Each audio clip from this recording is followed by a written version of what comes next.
Hello বন্ধুরা, আসসালামু আলাইকুম।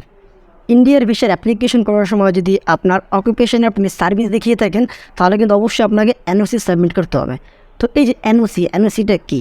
এনওসি হচ্ছে নো অবজেকশন সার্টিফিকেট। যদি আমরা বাংলাতে বলি সেটা হচ্ছে অনাপত্তি সনদ। তো আমরা যে আরেকটু খোলামেলাভাবে বুঝতে চাই যে এনওসিটা কী, সেটা হচ্ছে দেখুন, এনওসি হচ্ছে একটা সনদপত্র যেটি আপনার কোম্পানি আপনাকে প্রদান করবে, যে সনদে লেখা থাকবে যে আপনি তাদের কোম্পানিতে কোনো পোস্টে আছেন এবং ইন্ডিয়ান এম্বাসি যদি আপনাকে ভিসা প্রদান করে তাহলে কোম্পানির কোনো প্রকার আপত্তি নেই। জাস্ট এটাই কিন্তু হচ্ছে মূলত NOC.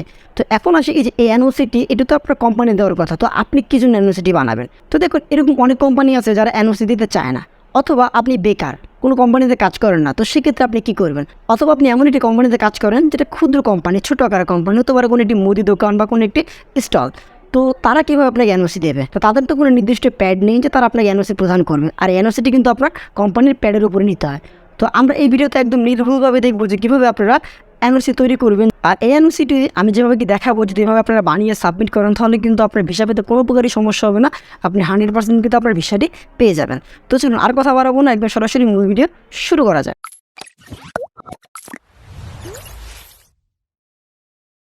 Welcome to our computer screen. তো আমরা একটি ওয়ার্ড ফাইল ওপেন করবো। তো এখানে কিন্তু আমি একটি এনওসি অলরেডি তৈরি করে রেখেছি, এখন জাস্ট আপনাদেরকে আমি বুঝাবো।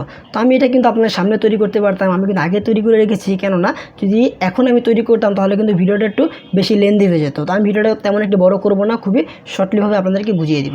তো দেখুন, প্রথমে একদম সবার উপরে কিন্তু যেমন কম্পিউটার সলিউশন একটি নাম আছে, তারপর একটি অ্যাড্রেস আছে, ফোন নাম্বার এবং ইমেল আইডি আছে।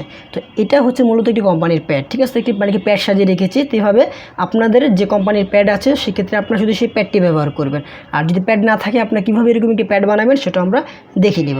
তো এখন আসি, দেখুন আমি প্যাডের ঠিক মাঝখানে কিন্তু আবার একটা জলছাপা করে দিয়ে দিয়েছি যাতে এটা সৌন্দর্যটা বেড়ে যায়, কেননা মূলত প্যাড আর কি যেভাবে হয় সেভাবে কিন্তু আপনাকে বানাইতে হবে। আর প্যাডের মধ্যে কিন্তু মাঝখানে জলছাপ থাকে বা নিচে এখানে অ্যাড্রেস থাকে, এক এক স্টাইলে প্যাড হয়। তো আপনার যেভাবে ভালো লাগে আপনি এভাবে বানাতে পারবেন। তো আমি আপনাদেরকে প্যাটার্নটা দেখিয়ে দেবো, ঠিক আছে? তো এখন আসি আমরা মূল কাজে।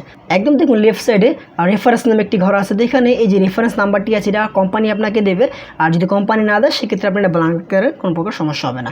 তারপর দেখুন ডেট, এখানে আপনার একটি ডেট দিবেন, যে ডেটে আপনার এই লেটারটা কোম্পানি আপনাকে দেবে এরকম একটি ডেট দিবেন আপনি। তারপর দেখুন একদম মিডলে লিখবেন নো অবজেকশন সার্টিফিকেট, ঠিক আছে? এটা একদম মিডলে লেখাটা লিখবেন। তারপর আমরা আসি একদম শুরু থেকে। তো এখানে কী লিখেছে, this is to certify that, এখানে আপনার নাম লিখবেন। তো ধরুন আমার নাম হচ্ছে ইসমাইল হোসেন, তো এখানে আমি আমার নামটাকে ফিল আপ করে ফেলি, ইসমাইল হোসেন। তো এখানে অবশ্যই মনে রাখবেন সব ক্যাপিটাল লেখার চেষ্টা করবেন, কেননা পাসপোর্টে কিন্তু সব ক্যাপিটাল থাকে। আর একটি কথা বলে রাখি, ক্যাপিটাল না দিলে হবে, কিন্তু আপনি এখানে যাই ইনফরমেশন দেন না কেন সব কিন্তু আপনার পাসপোর্টের সাথে মিল থাকতে হবে। পাসপোর্টে একটি তথ্য আছে, বাট এখানে যদি আপনি আরেকটি তথ্য লেখেন বা যদি কোম্পানি আপনাকে আরেকটি তথ্য লিখে দেয় তাহলে কিন্তু আপনার এই এনওসিটা অ্যাকসেপ্ট হবে না, এটা রিজেক্ট করে দেবে, ঠিক আছে? তাই জন্য পাসপোর্টের সাথে মিল রেখে এটা লিখবেন। তারপর দেখেন এসও হচ্ছে আপনার সন অফ, ঠিক আছে? তো প্রথমত এখানে আপনার বাবার নাম লিখবেন। তো এখানে আমি আমার বাবার নামটা দিয়ে দিচ্ছি। তারপর হচ্ছে এন্ডের পর এখানে আপনার মায়ের নামটা দেবেন। তো এখানে আমি আমার মায়ের নামটিও দিয়ে দিচ্ছি। তারপর হচ্ছে পাসপোর্ট নাম্বার, এখানে আপনি আপনার বৈধ পাসপোর্ট নাম্বারটি এখানে দিয়ে দেবেন। তো আমি এখানে এক্সাম্পল হিসেবে একটা পাসপোর্ট নাম্বার আপনাকে দিয়ে দেখাচ্ছি। ওকে, পাসপোর্ট নাম্বার। তারপর হচ্ছে অ্যাড্রেসটা হচ্ছে আপনি পাসপোর্ট অনুযায়ী অ্যাড্রেসটা এখানে লিখে দেবেন। অ্যাড্রেস লেখার পর দেখুন কী লিখেছে, has been rendering service in our company as এখানে আপনার পোস্টের নাম দেবেন। তো ধরুন ম্যানেজার পোস্টে আছে, ম্যানেজার। ওকে, তারপর সিন্স মানে থেকে, কবে থেকে কাজ করতে আছে, 1 জানুয়ারি 2021 টু টিল না, অথবা আপনার এখানে কন্টিনিউ লিখতে পারেন। তো এটা হচ্ছে আপনার নাম লিখবেন, বাবা মায়ের নাম, পাসপোর্ট নাম্বার, ঠিকানা। তারপর হচ্ছে যে আপনি এই কোম্পানিতে কি পোস্টে আছেন, ম্যানেজার পোস্টে আছেন, ম্যানেজার পোস্টে 2021 সাল থেকে এখন পর্যন্ত কাজ করতে আছেন, ঠিক আছে? তো প্রথম প্যারাটা ক্লিয়ার। তারপর সেই সেকেন্ড প্যারাতে দেখুন কী লিখেছে, he is well known to me and bear to good moral character. তো এখানে কিন্তু বলেছে যে সে একটি ভালো চরিত্রের অধিকারী। She wish to travel India on visiting purpose from.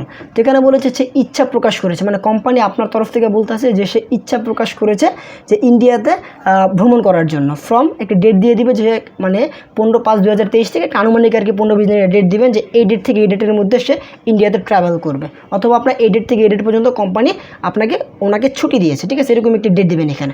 তারপর দেখুন এখানে ফর 20 ডে, এখানে 20 দিনের কথা বলেছিলাম, 20 ডে। তারপরে এখানে লিখেছে we have no objection in this issue, মানে এই যে সে ইন্ডিয়াতে যাবে, ইন্ডিয়া এম্বাসি থেকে ভিসা দেবে, এই কার্যক্রমে কোম্পানির কোনো প্রকার আপত্তি নেই। তারপর দেখুন এখানে কী লিখেছে, so we are requesting to you issue a visa against this passport and observe thereby if you require any further information please feel free to contact us. তো এখানে তারা বলেছে মানে রিকোয়েস্ট করেছে আপনার তরফ থেকে যে আপনাকে আপনার পাসপোর্ট অনুযায়ী আপনাকে ভিসাটা প্রদান করা হোক। আর যদি এই আপনার ইন্ডিয়ান অ্যাম্বাসি কোনো প্রকার কোশ্চেন থাকে বা যদি আরও অন্য কোনো তথ্য জানতে চায় সেক্ষেত্রে কোম্পানির সাথে নির্দ্বিধায় যোগাযোগ করার জন্য বলা হয়েছে। আর একদম নিচে অথরাইজেশন সিগনেচার। তো এখানে অবশ্যই আপনার কোম্পানির যে অ্যাডমিন বা ম্যানেজার, ঠিক আছে, যে আপনার উচ্চ লেভেলে আছে, আপনার উপরের পোস্টে আছে, তার এখানে সিগনেচার অথবা সিল নেবেন। সিগনেচার সিল পারলে দুটোটাই নেবেন, যে সিল না নিতে পারেন জাস্ট তার সিগনেচারটা নেবেন। নেওয়ার পর জাস্ট এই আপনার যে এনওসিটি আছে সেই এনওসিটি জমা দিয়ে আসবেন। তো এখন আসি এরা তো আপনি এনওসিটি লিখে ফেললেন। আর আমি এই যে ওয়ার্ড ফাইলটি আছে কিন্তু ওয়ার্ড আকারে আছে, আপনার চ্যানেলে কারেকশন করতে পারবেন, এটা এডিটেবল ফাইল। আমি এটি আমার ডিসক্রিপশন বক্সে লিঙ্ক আকারে দিয়ে দেবো, এখান থেকে আপনারা ডাউনলোড করে কারেকশন করতে পারবেন। তারপর আসি প্যাড। তো দেখুন আপনারা যদি আমার এই ফাইলটি ডাউনলোড করেন তাহলে কিন্তু আপনাদের জন্য এই প্যাড বানাতে অনেকটা বেশি সুবিধা হবে, কারণ আমি একদম সব প্যাটার্ন বানিয়ে রেখেছি। আপনারা দেখুন শুধু এই যে কম্পিউটার সলিউশন যে নামটা আছে কোম্পানির নাম, শুধু সেই নাম্বার উপরে ক্লিক করবেন। ক্লিক করার পর দেখুন এডিট টেক্সট নামে একটা অপশন পাবেন, এই অপশনে ক্লিক করলে কিন্তু আপনারা এখানে কারেকশন করতে পারবেন। তো দেখুন আমি কম্পিউটার হাউস দিয়ে দিচ্ছি। ওকে, দেখুন কারেকশন হয়ে গেছে। ঠিক এভাবে আপনার যদি address, cell number, email ID বা যদি কোনো কিছু চান এখান থেকে আপনারা ইন্টারপ্রেস করে অ্যাডও করতে পারবেন। ক্লিয়ার? তারপর যে আপনারা চান যে লোগো চেঞ্জ করবেন, এই যে লোগোটা জাস্ট এখান থেকে ধরে ব্যাক স্পেস প্রেস করবেন, লোগো ডিলিট হয়ে যাবে। তখন গুগল থেকে আপনার কোম্পানির লোগোটি আপনি স্ক্যান করে বা ছবি তুলে এখানে এসে আপনারা বসায় ফেলতে পারবেন। ক্লিয়ার? তো ঠিক এই প্রসেসিংয়ের মাধ্যমে আপনি একটি প্যাড সহ এনওসি খুবই সহজে তৈরি করে ফেলতে পারবেন। আর যদি এই এনওসিটি আপনি জমা দেন, আমি গ্যারান্টি স্বরূপ বলতে পারি যে আপনার ভিসা পেতে কোনো প্রকারের সমস্যা হবে না, 100% আপনি আপনার ভিসাটি পেয়ে যাবেন। তো আজ এই পর্যন্ত। যদি ভিডিওটি ভালো লেগে থাকে অবশ্যই একটি লাইক করবেন এবং চ্যানেল নতুন হয়ে থাকলে অবশ্যই চ্যানেলটি সাবস্ক্রাইব করে পাশে থাকা বেল আইকনটি অন করে রাখবেন। তো দেখা হবে পরবর্তী ভিডিওতে। এই পর্যন্ত সবাই ভালো থাকবেন। আল্লাহ হাফেজ।